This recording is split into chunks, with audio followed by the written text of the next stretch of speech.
optimizer is someone who has his or her account and they're just constantly thinking, okay, what can I tweak? Where are the 10, 20, 30% gains? But then you have the maximizers.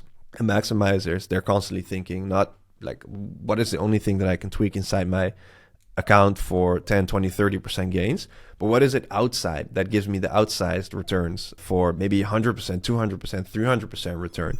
How would you advise someone on figuring out, okay, what's the first steps that I can take given my own unique background and skill set to kind of start broadening my value proposition to clients? First and foremost, you have your own expertise, your own specialization, which in our case is Google Ads, which could also be doing Meta Ads or other channels. Then you start to look at, okay, if that's my core, what can I layer on top so that together it becomes your unique skill set of the combination of those two, or Google Ads plus other skills. If you don't do that and you stick to only having your core channel expertise, then I think in the upcoming years it's going to be difficult for you. I won't say you're going to be replaced, but I think it's going to be difficult for you to justify the hours that you make for clients, because they are going to start asking those questions like, what did you actually do? And I'm sure that if you're listening to this, if you're a specialist, you have had that question from a client before, or it is in the back of your mind somewhere.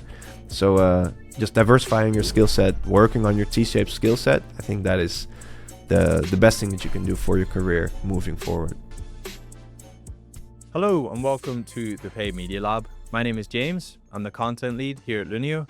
And in this sixth and final episode of season 3, I'm speaking with Miles McNair, co-founder of PPC Mastery. I'm sure many of you already know Miles. He's one of the most popular and trusted voices on LinkedIn when it comes to Google Ads. And through his commitment to openly sharing the learnings from his own experiments, he's built a following of more than 65,000 on LinkedIn, and his weekly newsletter, The PPC Edge, has more than 20,000 readers. He also hosts the PPC Mastery podcast, and together with his co-founder Bob, he runs the PPC Hub, one of the largest online communities of Google Ads specialists. Personally, I've recorded several webinars with Miles in the past. We've worked together on reports we've published here at Lunio, but this was his first time on the podcast, and I was very glad to have him on. And in this interview, Miles lays out his framework for how to become a T-shaped Google Ads specialist. Basically, that means combining deep expertise in Google Ads with a much broader understanding of business fundamentals and consumer psychology. And we really get into the details of what that actually looks like in practice. Expect to learn why narrow specialization is becoming a career dead end in the age of AI, how to develop stackable skills that sit on top of your Google Ads expertise, how you can identify and hone in on your unique strengths to help stand out in the job market. Miles shares some of his favorite business books that have helped him learn and grow over the years. And we also get into whether Zuckerberg's vision of a fully automated ad platform where AI handles absolutely everything is actually viable by the end of 2026. I really enjoyed this one. Miles is always a great guest. So with all that said, let's get into the conversation. Miles, welcome to the Paid Media Lab. It's great to have you on. Thanks, man. It's good to be back, or at least first time on Paid Media Lab, but not the first time we're talking. Yeah. So we've recorded multiple webinars together. You've contributed to reports we published here at Lunio. And I'm sure most people listening to this will already be following you on LinkedIn. And today we're going to move quickly into the topic of how to become a T-shaped Google Ads specialist. But I also just wanted to say, first of all, congrats to both you and Bob for what you guys have built at PPC Mastery and the PPC Hub. I remember when we first spoke, it was in preparation for the first webinar we did together on PMax back in 2022 when it was relatively new. Bob was still traveling throughout Europe in his van at the time. I don't think you guys had even met in person yet. You just connected online. True. So to see the journey you guys have been on from then till now, where you've undoubtedly got one of the biggest and most active communities of Google Ads specialists in the form of the PPC Hub. It's been really inspiring. And as we were talking before we switched on the mics, I really love all the in-person meetups and events that you guys are doing. And also shout out to the videographer that you've hired for those events, because they always do a sick job and make me jealous that I'm not there when I see the recap videos. Nice, man. Well, we need to get you on the next one, but we'll talk after. But I appreciate it, man. It's been awesome. It's been an awesome ride, and it's definitely been cool to be on this together with you guys. As you said, we've done many webinars, podcasts, and things together. So, yeah, excited for whatever else will come for us. Yeah, and I think it's clear that I think you guys have got to where you are today because you have a commitment to sharing the advice and insights that actually work well for you.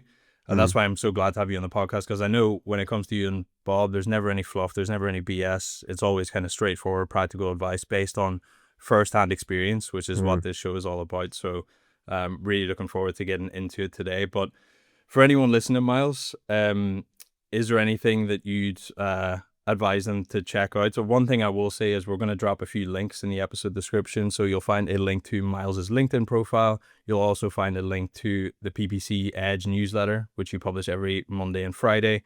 And if you are interested in checking out the PPC Hub, there'll be a link in the description for that as well. But is there anything else that you guys have coming up over the next few months that you'd like to let people know about? Well, thanks for the opportunity anyways, but not really. Like there's always a lot going on. PPC Hub is always it's always on. It's never ending. But we don't have a big, well, actually in December we're launching our new T-shaped hats, which is I guess an extension of what we're going to be talking about today. But I don't want to make it a like commercial pitch or a promotion or anything. And next year in September we're back with our second PPC Summit event, live conference, this time 2 days instead of one, and it's going to be in beautiful Lisbon, Portugal. So that's something that we're really looking forward to. Yeah, awesome. Lisbon's we have amazing. an awesome location at LX Factory, so that's probably the biggest thing that we're going to be working on in the next couple of months. But there's always things that we're dropping in the PPC Hub, new workshops, new courses, stuff like that. But nothing major like the first time we spoke when we were working on the Google Ads Masterclass. That was crazy as well. Yeah, intense. We're going to be talking about becoming a T-shaped Google Ads specialist. So we'll get straight into it here. And you have said in the past that being a T-shaped Google Ads specialist is the ultimate way to future-proof your career. So could you start off by explaining why you think that is and what you think the problems are with the kind of traditional PPC specialist model? Yeah, for sure. I think maybe I can explain the model first, like what is it actually to be T-shaped? Because we didn't invent the framework of a T-shaped specialist, but we applied it to T-shaped Google Ads and I guess coined the term T-shaped Google Ads specialist, or at least I hadn't heard it anywhere before. But if you look on the web, there you can find anything from T-shaped marketers or people with other industries with T-shaped skills. And if you have at all explain why that is relevant in the PPC industry today in a second after sort of giving the definition. Traditional regular specialists, they have one core specialism, which is in our case Google Ads. But if you're doing, this is the podcast for paid media, so it could also be you're doing meta ads or display or whatever it is that is your core specialization. And you don't really have any other skills on top of that because you're responsible for managing your campaigns, Google Ads, Meta Ads, etc., etc. And T-shaped specialists, they have, it's in the shape of a T because their core specialization, that's something that they have deep skills in. So for us, for example, Google Ads, you know all about it, deep specialization from tracking to targeting, ads, keywords, like everything that goes into managing Google Ads campaigns. But then on top of that, you stack broad knowledge of a lot of skills that are complementary to your core specialization. And so I think why T-shaped Google Ads specialists are so are just so great at their work is because they not only look at themselves like, okay, I need to manage Google Ads campaigns, I need to know all there is about it, but I'm also going to be looking at other complementary skills, like for example, landing page optimization, creating irresistible offers, positioning, other channel expertise, and having broad knowledge to understand it well enough to be able to spot the opportunities and bottlenecks that you might not see when you're only focusing on your core specialization.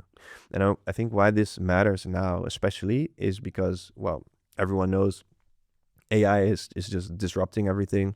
It's been going on for a while, with automation, especially in Google Ads. It's been going on for a long time. And what we've seen as a result of that is that more and more of the things that we used to do manually as specialists are now being done by the AI, by automation, by Google, and the controls that we are used to having are just disappearing. So just as an example, when I started my career in 2018, it was all about managing, creating a lot of different campaigns. Like your campaign structures would be super granular.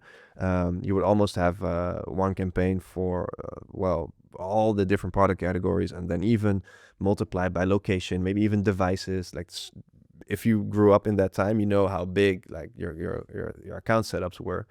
And now with AI and with automation, smart bidding, all that stuff, it's become much more simplified. So as a result, and this is just one of the examples how automation has taken over a lot of the manual work. As a result, now it's much more about consolidation. How can we combine data within a few campaigns so that the algorithm, smart bidding, has more data to work with? Because that's how it thrives, is that if it has more data, then it's likely that your results are going to be better.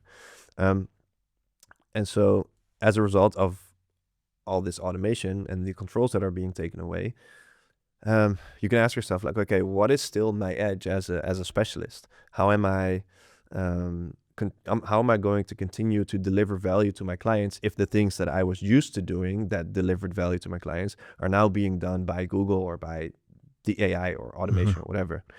And so because all those things are being taken away now and are disappearing, I think that your edge as a specialist, which used to come from in-platform work inside the ad interface, is just kind of disappearing. And as a result of that, you need to broaden your horizon and look at, okay, what are the other things that I can help my clients with now that the majority of the things inside the ad platform are being automated?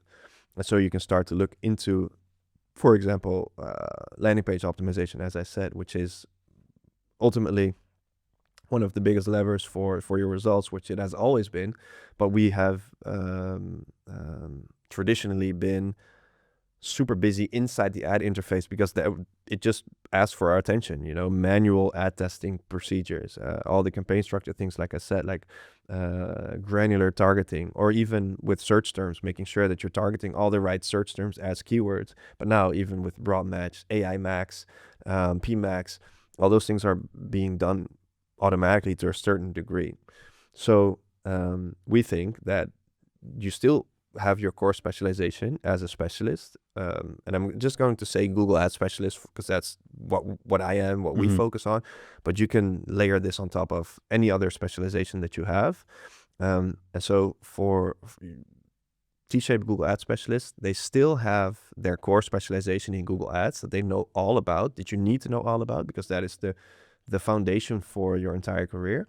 But then on top of that, you start to layer those complementary skills, like I said, to become more well-rounded so that it becomes easier for you to see opportunities for your clients.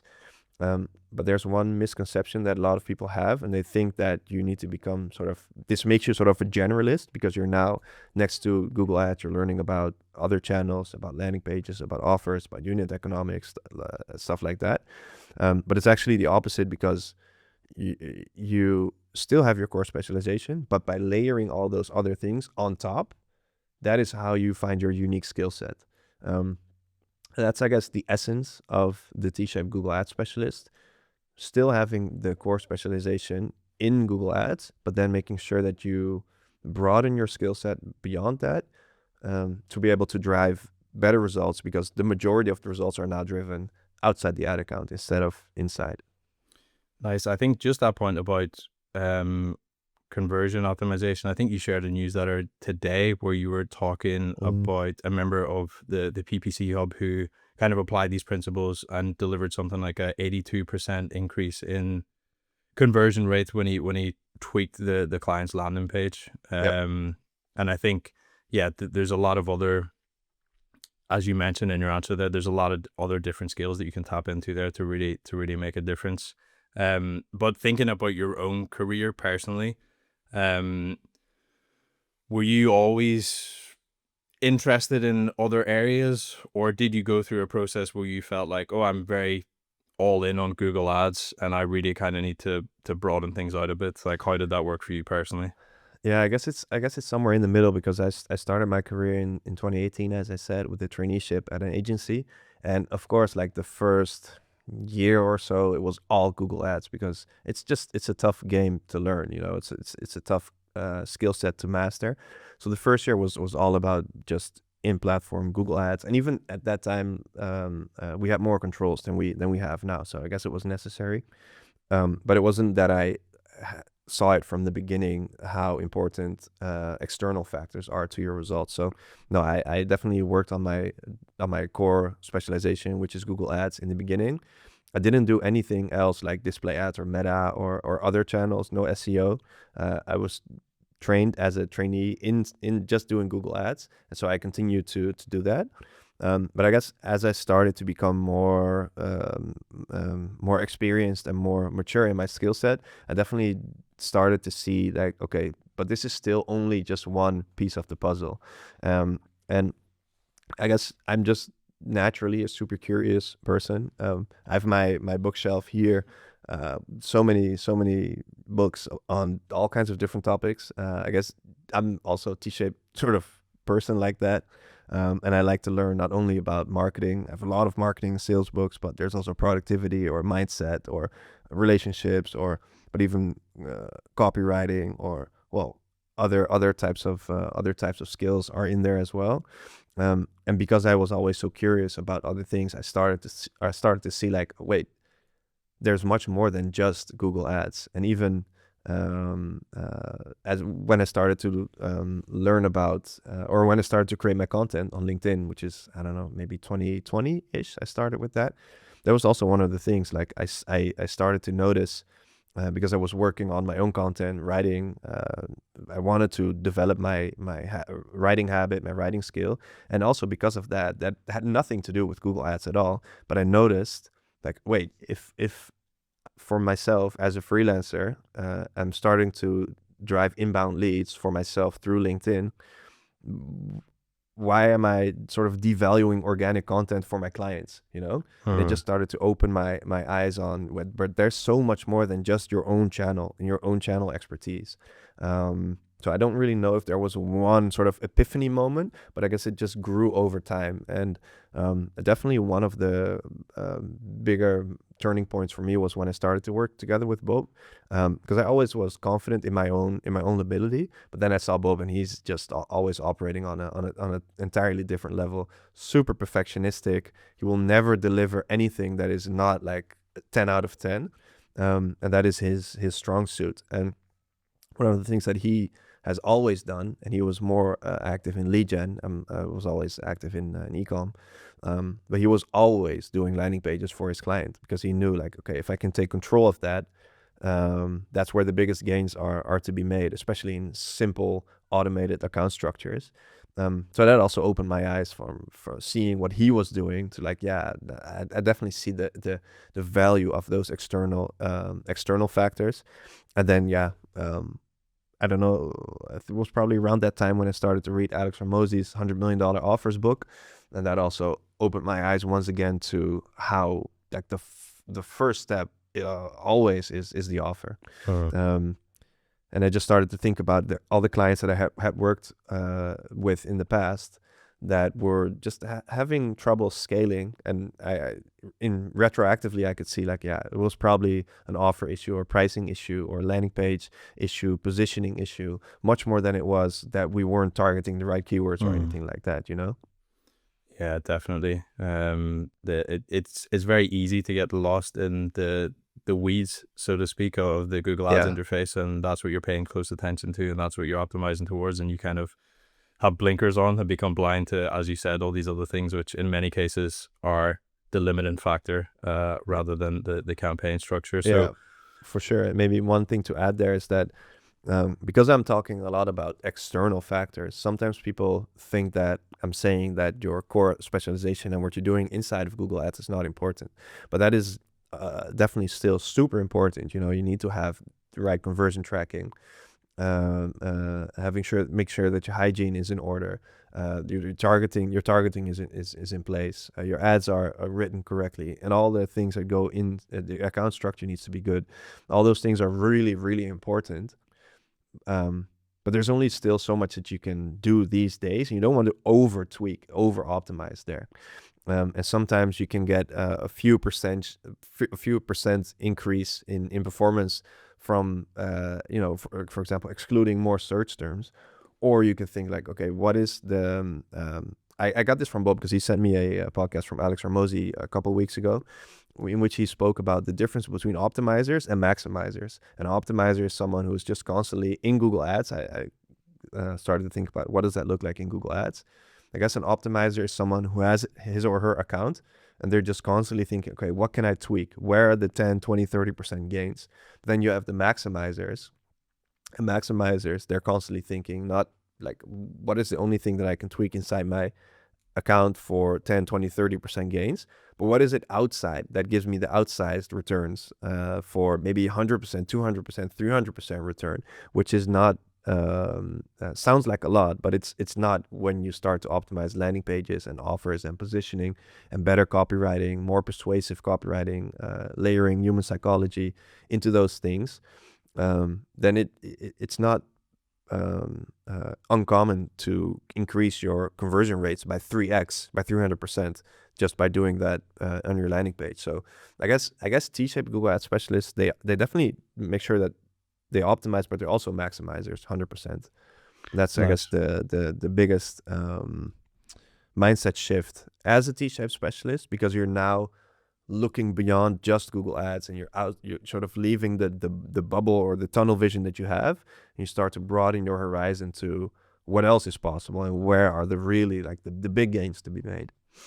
So for anyone that is in that position where they do have that kind of deep knowledge and specialism in Google Ads and they're thinking about branching out, you've touched on a lot of different areas that you've explored yourself, from copywriting to landing page optimization to thinking about offers.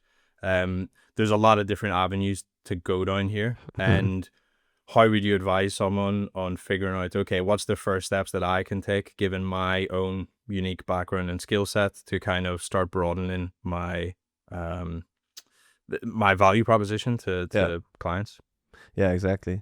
So I guess a good starting point would be, and I'll repeat, like first and foremost, you have your own expertise, your own specialization, which in our case is Google Ads, but you could also be doing Meta Ads or other channels.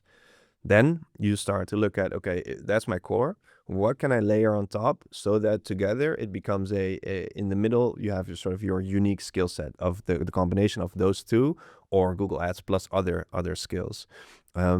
I guess a good place to start, I can give some examples of where we think that the value is in the market these days. But I think a good starting point would just be two things. What are you good at, and what do you enjoy?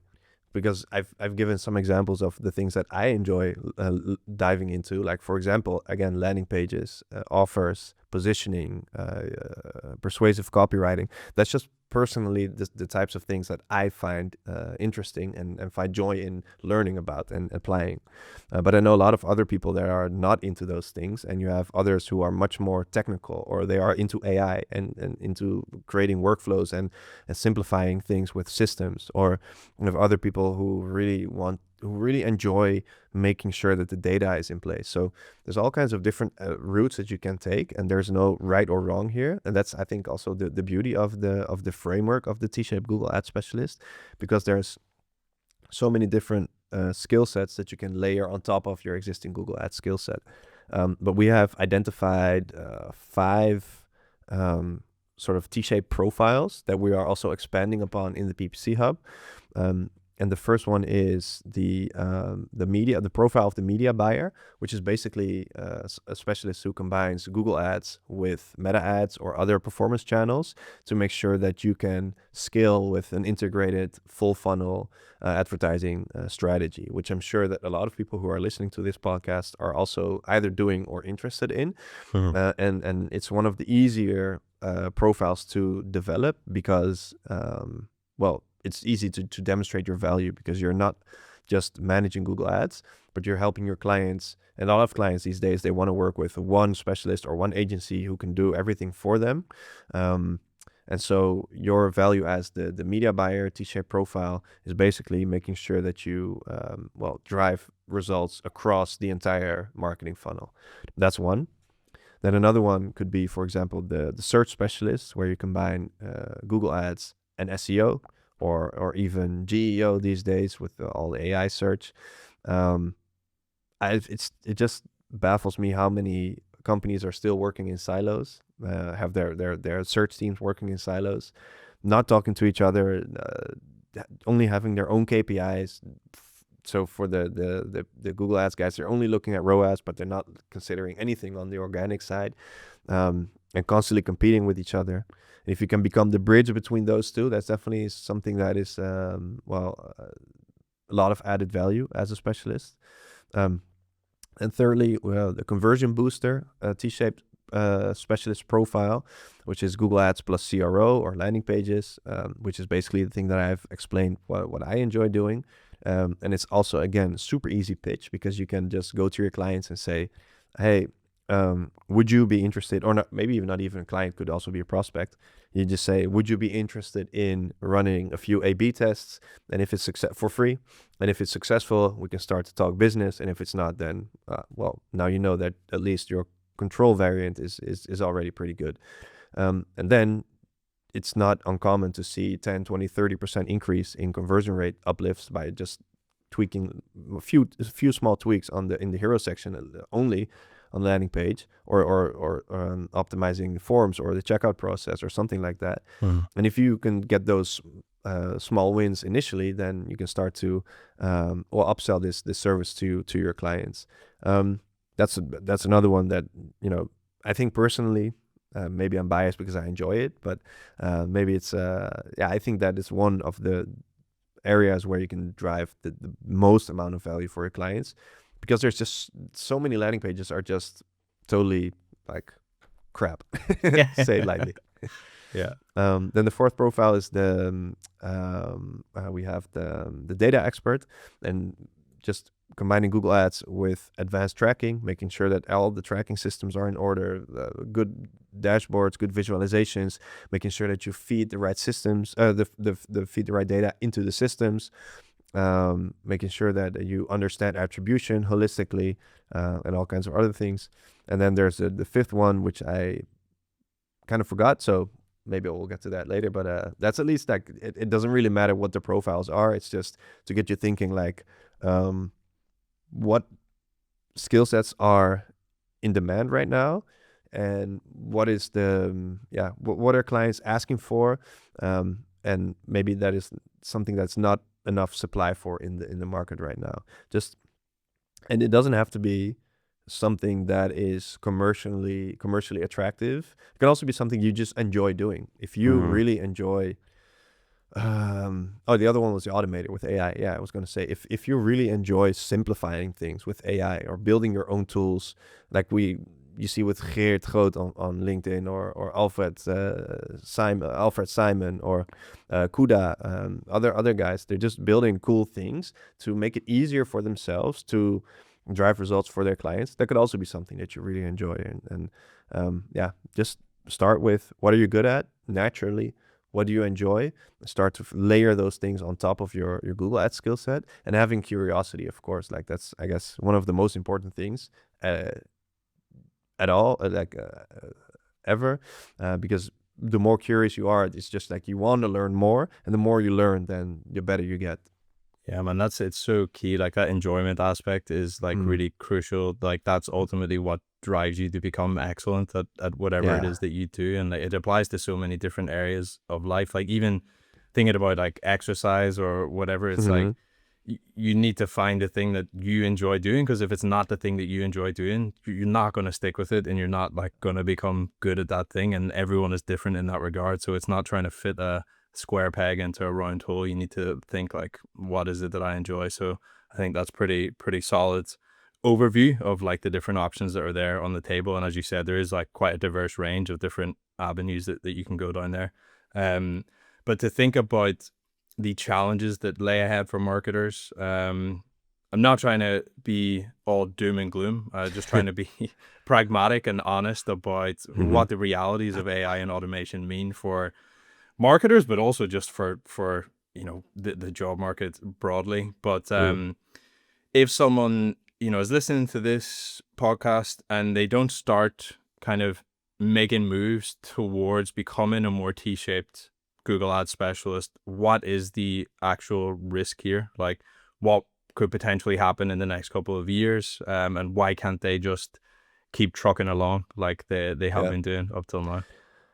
I guess the biggest risk is that your edge is just going to disappear. And with your edge, I mean like you're differentiating your competitive edge compared to other specialists. If you're what you're doing right now, if the added value you bring to your clients only comes from what you do inside the ad platform, then I think within a couple of years, it's going to be really hard for you to convince clients that you are the specialist that they should be working with. And again, I also, as you said, I don't want to be doom and gloom either. But we need to be honest. And I think more and more is going to become simplified and automated within Google Ads. I don't think it's going to be like the ultimate AI picture as people have painted it. It's just like, okay, you enter your URL and that's it. I don't think we're going to see that anytime soon, but I do think more and more of the controls that we were used to having are going to disappear if they haven't disappeared already. So I think that's probably the biggest risk, is just relying too much on a skill set that is losing its value. And it's a shift in how you look at yourself as a specialist and what you think your responsibilities are. Also, another book that I enjoyed, I don't have the physical one, I read it. It's Jocko Willink. Oh, nice. What's the Up 4 a.m. every morning. That's another one, I think. But what's the name? That everything is your responsibility. Extreme ownership. That's the one. Yeah. So taking ownership for your client's results, even if it lies outside of the things that is sort of expected from you as a specialist. I think that's the biggest mindset shift that you need to go through, because a lot of specialists are kind of stuck in, but my job is doing Google Ads and that's it. And that is, I guess, true to a certain degree. But if you really want to over deliver and continue to deliver value to your clients, then in my opinion, the only solution becomes broadening your skill set and going beyond the ad platform, because otherwise in a few years there's just not enough for you to justify making hours for your clients and sending them a retainer every single month. Nice. Yeah, I like that you've referenced that Jocko Willink book, and you've got your bookshelf there beside you, and I know you often share about the kind of the best business books that you've read, and yeah, you touched on ones that are helpful, but one that I saw, a book that I really like and really resonated with me, was The Obstacle is the Way by Ryan Holiday. And I think you mentioned about, thinking about mindset and how you approach certain things. And this book is basically saying that, like, it's a book about stoicism, but you can't control what goes on in the world, but you can control how you respond to the things that you're presented with. Stoicism is not about no emotion at all. It's kind of maximizing positive emotion and minimizing the bad. I like that book a lot. And to what you were saying there about a lot of people have this mindset of, okay, well, I do Google Ads and I'm comfortable doing this and I like doing this and this is the way that I want to continue. In that sense, the obstacle is kind of the effort and time that is required to go and do the hard work to ultimately broaden your skill set. And a lot of people might have resistance about that. That book is helpful for reframing your mindset. But is there anything else that you'd say either about The Obstacle is the Way or any other books that you might reference that are helpful for people who might be wanting to kind of learn and grow? Absolutely, man. I like that you pointed that out. I have it here. I see it. It's a nice, the purple one. I like the cover with the things on the front there, the golden like Julius Caesar type things. Roman vibes. I don't know what they're called, but yeah. It's so cool, so cool. I have that. Let's see. I can just pick one that really meant a lot for me personally. I guess the 4-hour work week is where it all started for me. And shout out to Tim Ferriss. Yes, shout out to Tim Ferriss. It's not about working only 4 hours per week and then laying on the beach and drinking your cocktails. Pina colada. Yeah, drinking your pina colada and that's it, or working on your laptop on the beach. Like that's you don't want to do that. It's sand and sun everywhere. It sucks. It's the worst. Like you don't want to do that ever. but what I liked about it is just learning to challenge yourself, to do things smarter, creating systems for yourself, maybe in your work, but also your daily life. And that book really opened my eyes to just new possibilities, because I had never, when I read it, I don't know when this book was published, but he was one of the first people to write about creating systems and hiring VAs, and he's done all kinds of epic things by sort of hacking his approach to things. So that stuck out to me. Maybe Ikigai. I don't know if you know this book. No. Let me just one sec. Yeah. 100% recommend this. The Japanese Secret to a Long and Happy Life by Hector Garcia and Francesc Miralles. This one. And Nice. the premise is, the premise of Ikigai. Oh yeah, here on the back you see it. It's like the Japanese Secret to a Long and Happy Life with Ikigai. And it's the intersection of it's like Slight out of focus. It just wants to stay on you. it's out of focus. Yeah. I'll just read it. The Ikigai is the intersection of what you love, what the world needs, what you can be paid for, and what you're good at. So your passion, your mission, your vocation, or your profession. And this book, I guess, is it. Now that I look at it now, I didn't think of this before, but as a T-shape specialist, what I said, like, find something that you enjoy and something that you're good at. Maybe you can layer on top of that is find something what the world needs. So what are you good at? What do you enjoy? What does the world need, and what can you be paid for? It's basically the Ikigai. Again, I'm going to create an Ikigai framework for T-shaped Google Ads specialists now, because I think that's actually pretty neat. Because in the intersection of that, you find your sort of what you're born for. What is your thing that is going to give you joy? Because you're doing something that you love. You're doing something that you're good at, which is always nice. If you're good at something, as you mentioned, if you're interested in it, but if you're good at it as well, you just want to keep going. If you can be paid for it because the world needs it, then you know it's a skill set that is in demand. Then the sky really becomes the limit. So I guess that's a really solid book to pick up. Highly recommend it. I just want to think about broader. So there's a lot of media attention these days. Like, I'm getting bombarded on YouTube with endless videos about the AI apocalypse and all these jobs are going to disappear. And, you know, they publish these things because they know those types of headlines get clicks and people are interested in reading them. And I know there were some big like AI first experiments at some companies like Duolingo and Klarna, where they were like, we're not hiring any people. We're going to just use chatbots to replace our customer service team, and those things didn't go too well, and they've actually admitted that, you know, they're going back to hiring real humans again when it comes to customer service. But, you know, after that, then we have seen recently there are quite large scale layoffs at tech giants like Amazon and Microsoft, and I think Amazon have said something like they want to cut 30,000 or 35,000. I can't remember the exact number, but it's a lot of corporate jobs that they're looking to get rid of. And not just thinking about paid media and performance marketing specifically, but what's your take when it comes to AI and the job market? Like, is there any truth to these kind of almost sensationalist headlines that we're seeing a lot? Yeah, it's tough. I guess I'm a little bit in the middle, because on one hand, I do see why companies would want to do that. But on the other hand, when I look at what AI is doing now, or what people are doing with AI, I think there's a lot of BS online, a lot of fluff. Like you mentioned, like the headlines that are scoring clicks and on YouTube and blogs.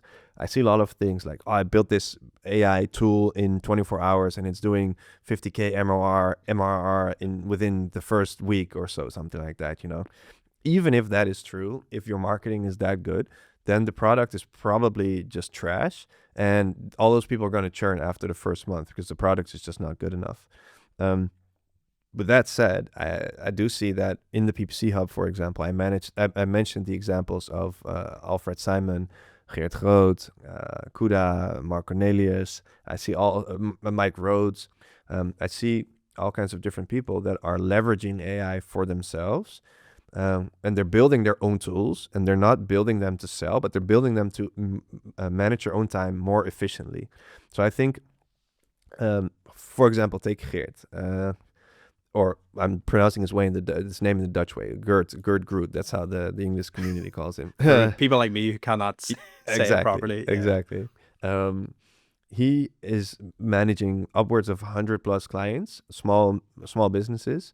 So he built his own tool to be able to talk to Claude or other AI tools, and they help them with AI. He can really easily create campaigns. He showed us in the PPC Hub, can easily create campaigns, keywords, exclude things, ads, all that stuff. And because of that, he can manage way more clients in way less time, which he otherwise would not have been able to do. So for him, his productivity really went up. So I guess something like he's really a maximizer in that sense. So I guess if more people in the corporate workspaces would start to work like a guy like Geert, then, okay, you can make a case for you can start laying people off potentially because the productivity of the team is going up. But if you're just using ChatGPT a little bit here and there, then that definitely doesn't cut it. So I guess it all depends on the average output level of the team at that time initially, before AI and with AI. But I think we're way off from sort of an AI apocalypse, or I don't know what they call it, but like sort of super intelligence from AI, where it's going to do everything for everyone instantly and at no cost. I think that's really far away. And I really like the example that you gave from customer service, because actually today we applied for a new credit card for PPC Mastery. I won't mention the company, I guess it wouldn't be fair, but we ordered it and I wanted to know the status of the application. So what did I do? I called them. I called the number. They said, like, if you have any questions, just call the number here. So I call and I get into this AI chatbot menu. So it's picking up, okay, if you're calling for 1, 2, 3 options, just say what you want to call for. So I go like, okay, status application. And then he's like repeating the same message. So you can choose these 3 options. And then, okay, I have to do it in another way. Just type 2, go to applications. And then at the end, he asked something like, okay, are you calling to see the status of your application? Say yes or no. So I say yes. And silent for 5 seconds or something, and he repeats it again. So I get stuck in this AI loop, and at the end I wasn't helped, and I just hung up, was super frustrated. So it sounds really nice, like, yeah, we can replace all our customer service or at least 80% of it with AI tools, but then the AI tool itself is just pure trash, so it doesn't work in practice. So I guess in theory and the headlines they score, of course, because it sounds intriguing. But I have yet to see big companies that are actually leveraging AI in that way, where it makes sense. And I think even one more thing, I think people are going to start becoming really tired of AI and being held by AI and reading AI content. That I think we're going to see a big resurgence of how happy we are when we're actually interacting with a real human, which is sort of which is crucial for the future of the internet, 100%, because it's so, well, that's what you guys are all, you know this more than I do at Lunio. You know how much the internet bot traffic is bot going traffic, crazy at the minute. Yeah. And it's just bots interacting with bots. So I think more and more people are going to become much more happier when they're actually talking to a real human, especially on customer service or other things. So no, I don't think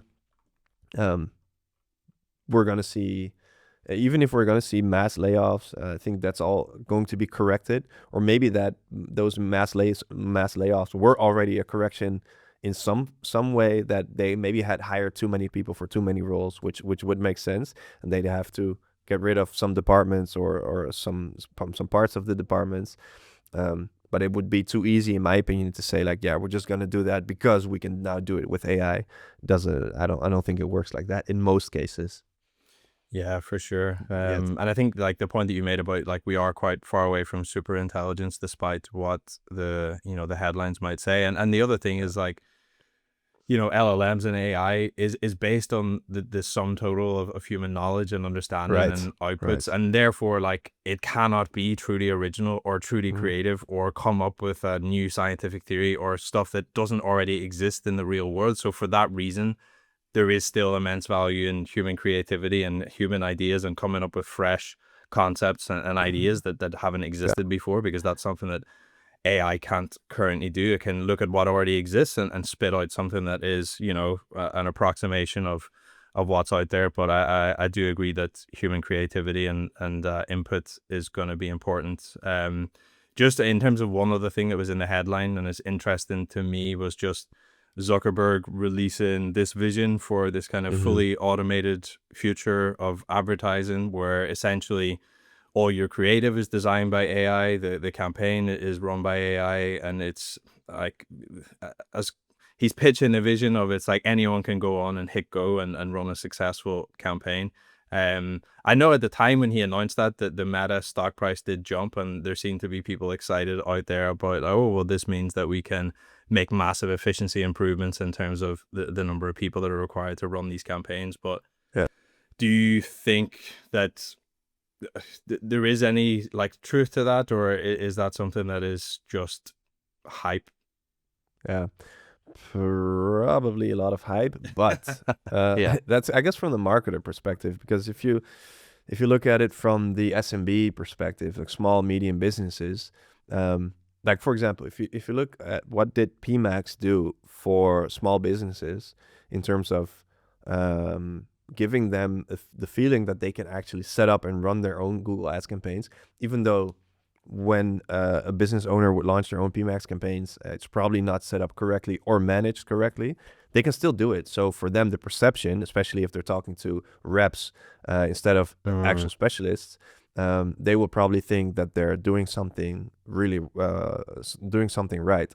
But then once you start to dive into the actual creative reports, and you see the PMax videos, the auto-generated assets, they're like crazy. Like, that's what I made when I was 12 in PowerPoint, it's even worse than that. So I guess with Meta, if they actually launch something like that for themselves, I guess for Meta it's going to be beneficial, because a lot of businesses are just going to be able to launch their own campaigns. And I'm sure with all the developments in AI, how fast it's going, I'm sure that the creatives will at least be somewhat good to a certain degree after a while. In the beginning, you usually see it's like not good, and then it becomes better, and that's just the nature of how AI tools develop. But then there's always the expertise from the marketer that can see that it's actually not that good, and we can tweak it and make it better like this. I think that's always going to be needed. So yeah, there's two perspectives that I look at it from, and the first one is from the marketers, and I say like, no, this doesn't make sense at all. But then from Meta and their perspective of helping businesses, or at least making money from businesses, getting more business to advertise, then it would make sense for them as a play to just make more money. But if it's going to be good, I don't think so. Yeah, that was a great comparison you made to PMax, in terms of, yes, the perception might be that, oh, look, I'm doing this myself and I'm like doing an okay job at it. And I think the key thing is that it's like you're doing an okay job, and doing an okay job in this space means that you inevitably waste a lot of money, and the amount of money Yep. that's wasted starts to scale up as you grow as a company. But yeah, to your point, great for shareholders at Meta if there's more advertisers running campaigns. So I'm conscious of time here, and I just want to wrap things up with a final question. So if there's one piece of advice you could give to a marketer out there who's worried about these headlines and about this idea that AI might take my job, what would you say to them to help reframe the situation and kind of take action? Yeah. I guess, well, if we go back to what we're actually talking about today, I think the biggest thing that you can do is start to diversify your skill set. Still have the core specialization in your core expertise, Google Ads, Meta Ads, etc. But start layering other skills on top of that. Start learning about other skills. You don't have to learn. You don't have to know everything about, for example, landing pages or offers or positioning. You just want to have broad enough understanding so that you can see where the opportunities and the bottlenecks are for clients, and then you can always work together with other specialists who have their core specialization in that specific field. But I think the more broad skills that you can stack on top of your core expertise, I think the more diversified and unique your skill set is going to be, and the more future-proof against AI you will be as a specialist. But if you don't do that and you stick to only having your core channel expertise, then I think in the upcoming years it's going to be difficult for you. I won't say you're going to be replaced, but I think it's going to be difficult for you to justify the hours that you make for clients, because they are going to start asking those questions like, yeah, but what did you actually do? And I'm sure that if you're listening to this, if you're a specialist, you have had that question from a client before, or it is in the back of your mind somewhere. So just diversifying your skill set, working on your T-shaped skill set, I think that is the best thing that you can do for your career moving forward. Nice. Well, thank you so much for joining me today, Miles. It's been great catching up, and a lot for marketers there to think about for sure. The one thing that's guaranteed next year is there's going to be a whole lot of change. I think it's only a matter of time before DSA or dynamic search ad campaigns get replaced with AI Max. I bet that's coming next year, but who knows what other surprises Google have in store. So yeah, really important to think about how you position yourself and deliver value in the new era that we're moving into. Before we close, Miles, is there anything else you'd like to mention or let people know about? Not really, man. You can follow me on LinkedIn. We do a lot of cool stuff, physical meetups for PPC Hub members, but we also want to do more for the wider community. So just connect with me on LinkedIn. If you listen to this and we haven't connected yet, just send me a line that you came through the podcast, and then that's all, man. Thank you so much for having me. Really enjoyed this. Nice, perfect. Yeah, all the links to the things that Miles mentioned will be in the episode description. But yeah, thanks again. Been a pleasure. That's it for this episode of the Paid Media Lab. Thanks for tuning in. If you found it helpful, hit the subscribe button to get the next episode as soon as it's released. Subscribing costs nothing, and it helps us bring you the best possible guests in the next season. And if you want more advice on how to boost your return on ad spend, head to lunio.ai, where you'll find loads more free tools, resources, and guides. Lastly, if you know any other marketers who benefit from the tips in this episode, you can do them and us a favor by sending them the link to the show. That's all for this one, and I'll see you in the next episode.